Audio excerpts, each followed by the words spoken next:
Best known as an 18th century urban chronicler by historians, Louis Sébastien Mercier wrote on every conceivable topic. Some of his unpublished writings on moral philosophy, in particular, reveal his vision of the Homme, Nouveau for post-revolutionary France. He lived most of his life in Paris and lived through much of the Enlightenment. Prior to the Revolution, he embodied the optimism of the early 18th century, adopting a belief in a linear timeline for history and the progressive improvement of civilization. Like many of his contemporaries, he was optimistic as well at the outbreak of the French Revolution, thinking that a new state and a new robust body of citizens promoting freedom and happiness for all were possible. As Antoine de Bec and other historians have noted, the fantasy that this nouvelle état and homme nouveau, standing upright on the vestiges of the decaying Ancien Régime, would usher in a new golden age for the French was commonplace in 1789. However, Mercier was to become a survivor of the harsh reality of the First Republic, having been imprisoned for his willingness to confront Robespierre and his anti-republican ways, only barely escaping the blade of the guillotine as a Girondin sympathizer, thanks to the Jacobin ringleader's downfall. Although the injustices Mercier endured and the ones he witnessed did alter his beliefs, giving them a tinge of realism, they did not irreparably damage his belief in humanity. What coming down from the pinnacle of the first Fête de la Fédération and all its symbolism to the ugliest days of the Reign of Terror did change was Mercier's view of religion in the formation of the Homme Nouveau. He strongly believed that a moral void had to be filled if the promises of the Enlightenment were to be met in what he labeled le foyer des Lumières, Paris. Mercier's vision of the new man and the new woman is compelling for the modern reader because one of his principal objectives was to provide an educational paradigm for forming citizens who would be wary of the danger of absolutes, a danger he survived and understood. In this presentation, we will cover the chronology of the formation of Mercier's ideal citizen and how his views changed from the close of the Ancien Régime to the Napoleonic era. Now, the title of the first part of my presentation is From Decay to Resurrection, Mercier's Vision of the Old Regime and the Defunct Man. Prior to the Revolution, Mercier was very clear in his diagnosis of the decaying state of French society. For example, his recurring corporal metaphors for the city in his 12-volume urban chronicle, Tableau de Paris, published throughout the 1780s, reflect his take on old regime France. However, these same metaphors also reflect how he viewed the interdependent relationship between the French citizen and the embodiment of the society in which he lived, Paris. In spite of his praise for the manifestations of Enlightenment progress in the capital, he nonetheless repeatedly exposes Parisians' moral corruption and vice by showing how these same vices are manifested in the physicality of herbs. Like the city of Paris, which is filthy and in a state of decay, so is the moral well-being of the kingdom's subjects due to the corruption of the government under which they live. His comparison of the city to a living entity, a type of organism that breathes, that annihilates its victims, is ever present in the early volumes of his pre-revolutionary chronicle. The city is unhealthy because injustice and corruption are the rule, squeezing its inhabitants financially through an unjust tax system and their tight living quarters. He compares the city to a cage, but this social paradigm reigns throughout France for Mercier. The physical manifestations of this illness are mephitic air, filth-ridden, chaotic and dangerous streets, and general social unrest. The mephitic air is a product not only of the bad odors of thousands of cadavers rotting in the ground just below the surface in public cemeteries, but the dangerous so-called mud produced by a combination of noxious elements, practically lethal to the touch. Mercier fears that the illness which afflicts the capital will be its downfall. In his famous chapter, Que deviendra Paris? He ponders its destiny, and I quote, and this is quote 1 here. Paris périra. Dieu, ah, quand le sol couvrira insensiblement ses débris, que le blé croîtra au lieu élevé où j'écris, qui ne restera plus qu'une mémoire confuse du royaume et de la capitale. l'instrument du cultivateur, enfant dans la terre, viendra heurter peut-être la tête de la statue équestre de Louis XV. Les antiquaires assemblés feront des raisonnements à l'infini, comme nous en faisons aujourd'hui sur les débris de Palmyre. Although Paris would not be destroyed in such apocalyptic terms, it would be forever transformed by the revolution, of which Mercier was a direct participant and political actor, as a deputy of the National Convention from 1792 to 1793, and a member of the Council of 500 from 1795 to 1797. He was also a prolific journalist during the period. At the beginning of the French Revolution, Mercier had a naive yet typical belief in the power of the revolution to automatically regenerate both society and the French people. In her famous essay, La Révolution française et la formation de l'Homme Nouveau, Mona Ozouf explains that there were two views of regeneration during the French Revolution. One, that the French Revolution magically destroyed the Ancien Régime, giving birth to a new society and a new people. And two, that vestiges of the former society, wherever present, had to be eliminated, and that the Homme Nouveau had to be protected from them. Writers and politicians who adopted the latter position viewed re-education and education as central to the creation of the Homme Nouveau and the new society, as safeguards against the surviving prejudices of the old regime. Mercier, who would soon be hardened into a more realistic outlook, espouses the former position in his essay, Adieu à l'année 1789, originally published, obviously, in 1789. His language is unmistakably linked to the lex groups of death and miraculous rebirth.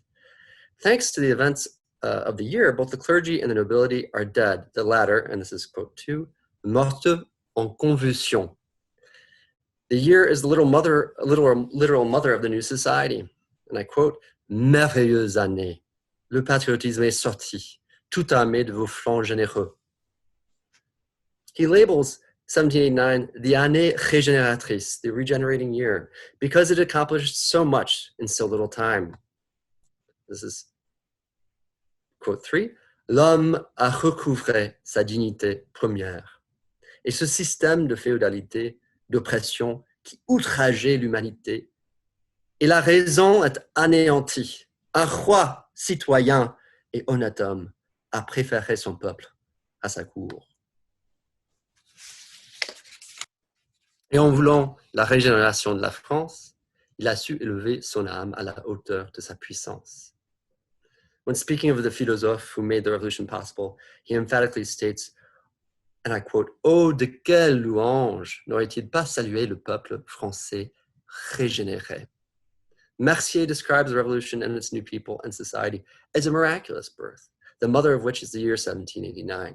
It is notable that Mercier stresses that man has discovered his dignité première, implying, of course, that said dignity had been lost due to the Ancien Régime and the corrupt nature of society in general.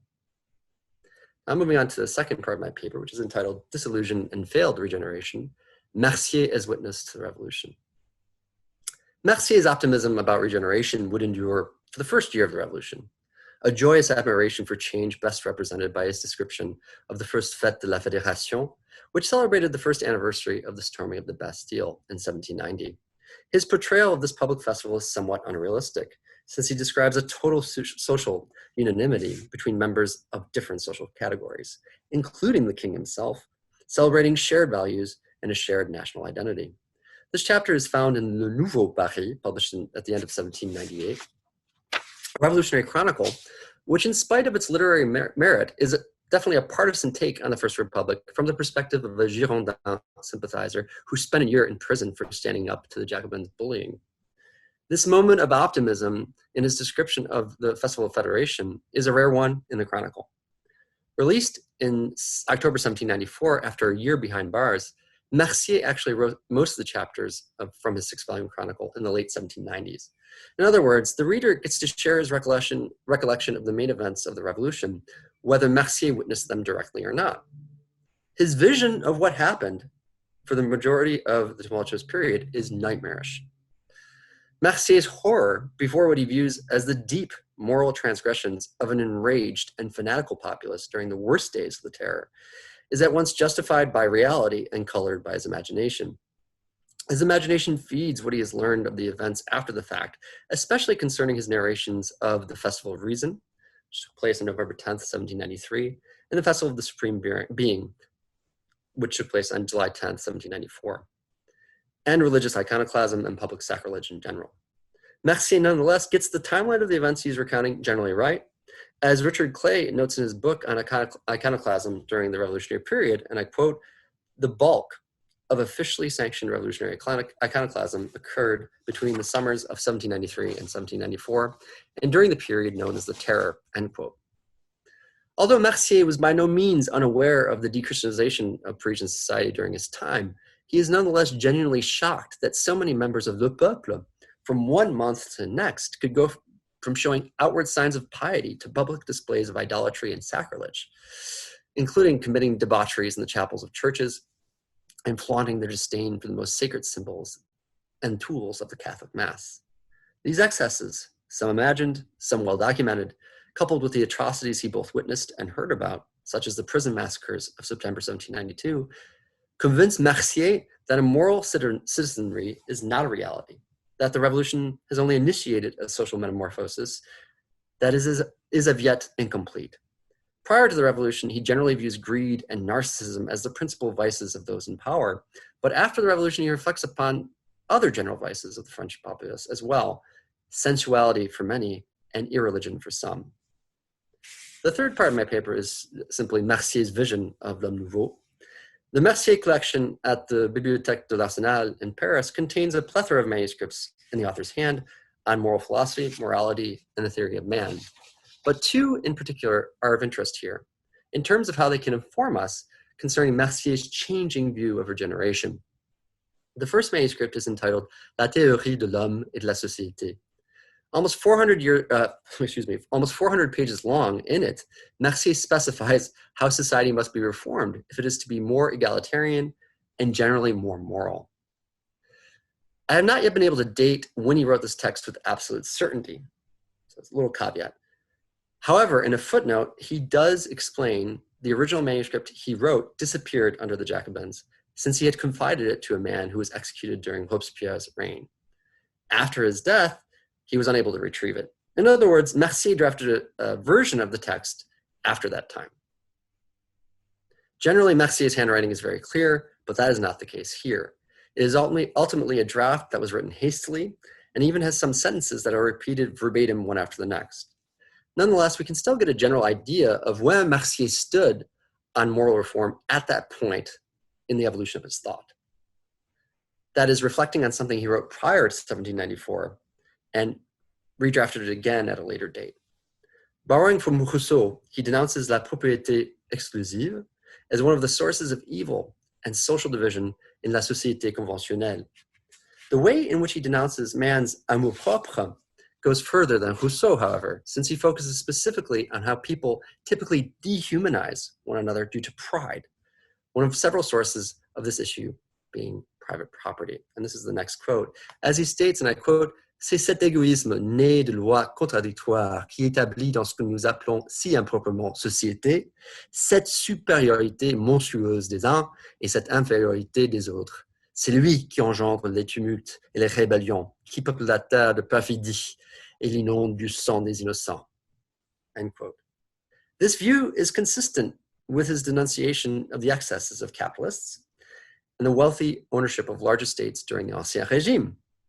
Mercier is clear in stating that extremism in every form is evil. This type of capitalism, organized religion, and atheism are all dangers for Mercier. But he concludes in this work that man needs God. Left to his own devices, he is incapable of overcoming the self. What connects this manuscript to a treatise on education Mercier drafted in 1801, but never published during his lifetime, is his pronouncement on the utility of religion. The Modern Humanities Research Association is publishing a critical edition of the manuscript entitled Comment fonder la morale du peuple, Traité d'éducation pour l'avènement d'une société nouvelle. As the editors of this edition, Geneviève Boucher and myself, Michael Mulryan, note, although there was never a winner named, Mercier wrote this treatise in the context of an essay competition on morality at the Institut National, of which he was a member. His treatise answers Bernardin de Saint-Pierre's essay question for the competition concerning, and I quote, the means for establishing the morality of a people, end quote.